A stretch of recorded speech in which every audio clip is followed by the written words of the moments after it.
We would like to respectfully request Amir of Bangladesh Jamaat Islami to formally unveil. মায়েরা কাজ করবেন দৈনিক 5 ঘন্টা, বাকি 3 ঘন্টা তার বাচ্চাকে সময় দেবেন, এটা বাচ্চার অধিকার।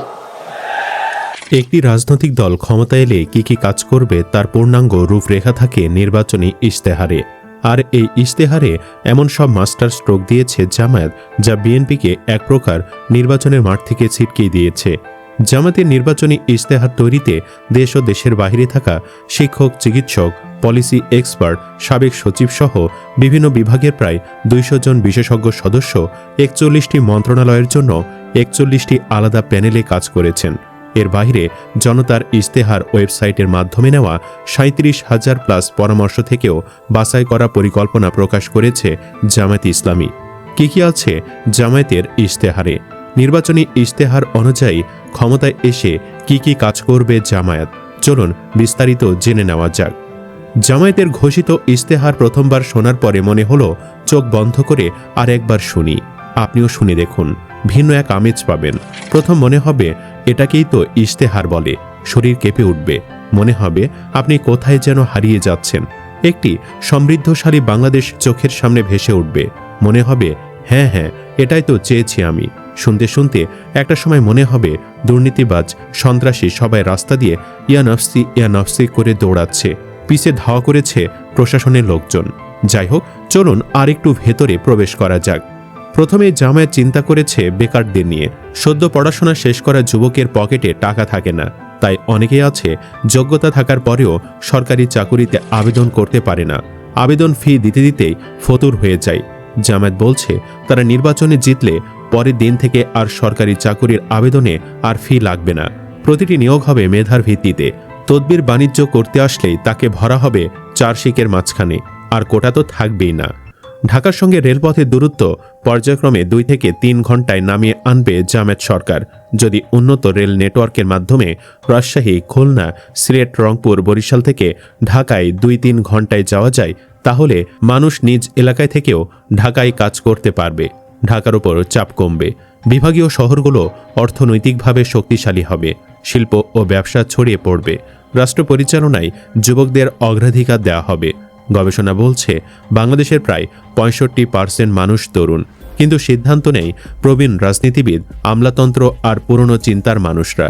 কিন্তু রাষ্ট্র পরিচালনায় যুবকদের অগ্রাধিকার দিলে নতুন আইডিয়া আসবে, প্রযুক্তি ব্যবহার বাড়বে, দুর্নীতির বিরুদ্ধে সাহসী অবস্থান তৈরি হবে, উদ্যোক্তা তৈরির সংস্কৃতি তৈরি হবে।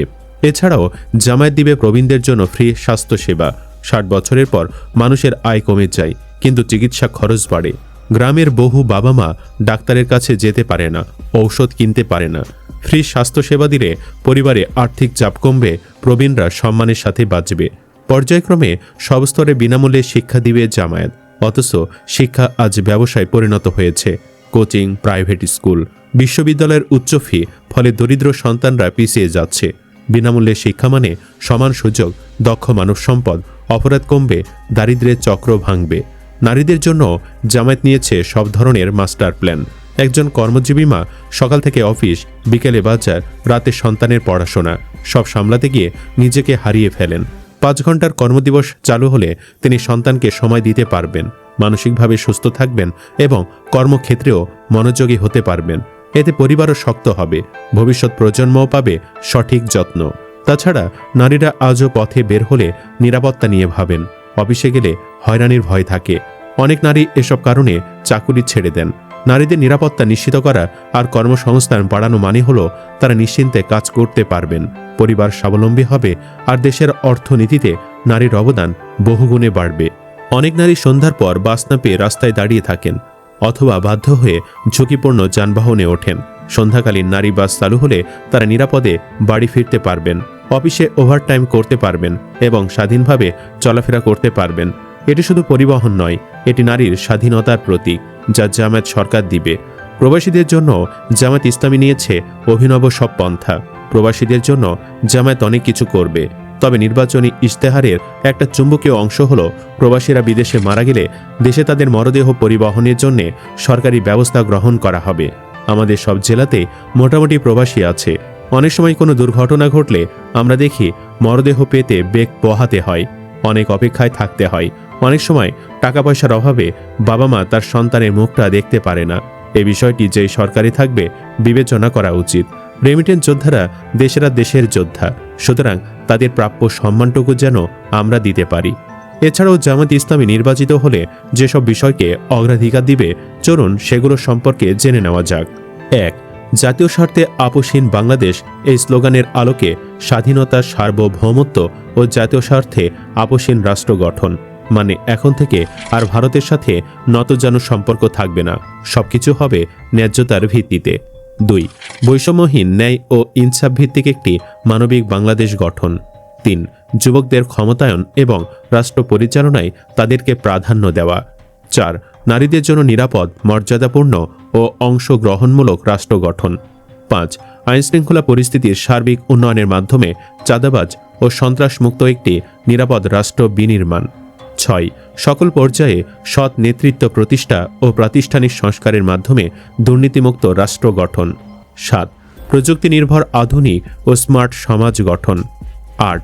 প্রযুক্তি, ম্যানুফ্যাকচারিং, কৃষি ও শিল্পসহ নানা সেক্টরে ব্যাপক ভিত্তিক কর্মসংস্থান সৃষ্টি, সরকারি চাকুরিতে বিনামূল্যে আবেদন, মেধার ভিত্তিতে নিয়োগ ও সকল ধরনের বৈষম্য দূরীকরণ।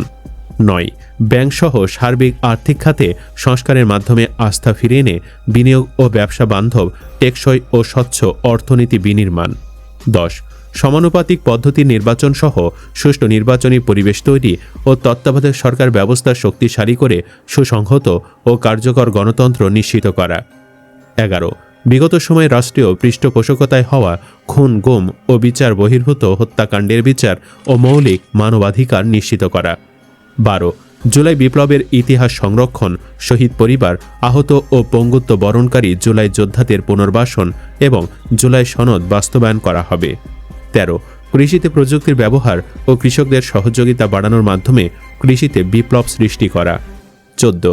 2030 সালের মধ্যে সম্পূর্ণ ভেজালমুক্ত খাদ্য নিরাপত্তা এবং 3-0 ভিশন, অর্থাৎ পরিবেশগত অবক্ষয়ের শূন্যতা, বর্জ্যের শূন্যতা এবং বন্যা ঝুঁকির শূন্যতা বাস্তবায়নের মাধ্যমে সবুজ ও পরিচ্ছন্ন বাংলাদেশ গড়া। 15. ক্ষুদ্র ও মাঝারি শিল্পের বিকাশের পাশাপাশি ভারী শিল্প প্রতিষ্ঠা, দেশি বিদেশি বিনিয়োগ বান্ধব পরিবেশ নিশ্চিতের মাধ্যমে ব্যাপক ভিত্তিতে শিল্পায়ন ও কর্মসংস্থান তৈরি। 16. শ্রমিকদের মজুরি ও জীবনযাত্রার মান বৃদ্ধি এবং মানসম্মত কাজের পরিবেশ, বিশেষ করে নারীদের নিরাপদ কাজের পরিবেশ সৃষ্টি করা। 17. প্রবাসীদের ভোটাধিকার সহ সকল অধিকার নিশ্চিতকরণ এবং দেশ গঠনে আনুপাতিক ও বাস্তবসম্মত অংশগ্রহণ নিশ্চিত করা। 18. সংখ্যাগুরু সংখ্যালঘু নয়, বরং বাংলাদেশের নাগরিক হিসেবে সকলের নাগরিক অধিকার প্রতিষ্ঠা এবং পিছিয়ে থাকা নাগরিক ও শ্রেণী গোষ্ঠীর জন্য বিশেষ সুবিধা নিশ্চিত করা। 19. আধুনিক ও সর্বজনীন স্বাস্থ্যসেবা প্রদান এবং গরিব ও অসহায় জনগোষ্ঠীর জন্য পর্যায়ক্রমে বিনামূল্যে উন্নত চিকিৎসা নিশ্চিত করা। 20. সমসাময়িক বিশ্বের চাহিদাকে সামনে রেখে শিক্ষা ব্যবস্থার মৌলিক সংস্কার এবং পর্যায়ক্রমে বিনামূল্যে শিক্ষা নিশ্চিত করা। 21. দ্রব্যমূল্য ক্রয় ক্ষমতার মধ্যে রেখে স্থিতিশীলতা নিশ্চিত করা এবং অন্যান্য মৌলিক চাহিদার পূর্ণ সংস্থানে নিশ্চয়তা। 22. যাতায়াত ব্যবস্থাকে ঢেলে সাজানো এবং রাজধানীর সঙ্গে দেশের বিভাগীয় শহরগুলোর সড়ক বা রেলপথের দূরত্ব পর্যায়ক্রমে 2-3 ঘণ্টায় নামিয়ে আনা, দেশের আঞ্চলিক যোগাযোগ ও ঢাকার অভ্যন্তরীণ যাতায়াত ব্যবস্থায় মৌলিক পরিবর্তন আনা। 23. নিম্ন ও মধ্যবিত্ত পরিবারের জন্য স্বল্প মূল্যে আবাসন নিশ্চিত করা। 24.